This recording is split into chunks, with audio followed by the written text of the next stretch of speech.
Okay, hi everyone. So today let's discuss one interesting problem. So it says in figure the upper wire is made of steel and the lower of copper. The wires have equal cross section. Find the ratio of the longitudinal strains developed in the two wires. Fine. So you can see कि ये जो दो wires हैं ये series में connected है and further there is no mass given for the wires. It means you have to assume कि ये जो wires है ये massless है and series में connected है. So we can say कि जो टेंशन होगा दोनों वायर्स में वो सेम होगा, लेट्स से टी.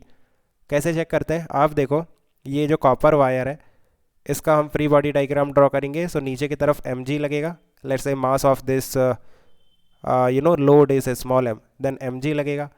एंड यहाँ पे स्टील वायर है ना, सो इनके बीच में एक इंटरनल टेंशन लगेगा. जो इंटरनल टेंशन है इस इंटरफेस पे, इस जंक्शन पे, let's say that is T1. सो इस डायरेक्शन में T1 होगा और इस डायरेक्शन में T1 होगा. ये आपके पास स्टील वायर है और ये आपके पास कॉपर वायर है.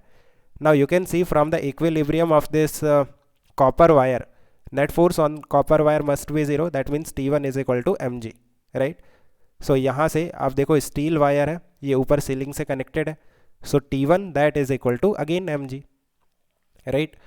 सो दोनों वायर्स में जो टेंशन होगा या फिर जो फोर्स होगा दैट विल बी सेम, है ना. फोर्स सेम है, इट मीन्स जो स्ट्रेस है वो भी सेम होगा, because cross sectional area is also same.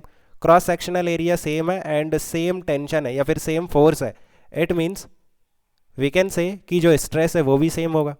Now what we have to find out is the ratio of strains. So stress by strain is equal to Young's modulus, right. So let's say for steel it will be S and for copper stress in copper divided by strain of copper that is equal to Young's modulus of copper. So we can say कि जो ratio होगा, let's take the ratio, इस तरह से आप ratio ले लो. सो देखो stress common है, सेम है ना. सो स्ट्रेस कैंसिल हो जाएगा. strain in copper divided by strain in steel that is equal to Young's modulus of steel divided by Young's modulus of copper. And if you can remember this value that is fine.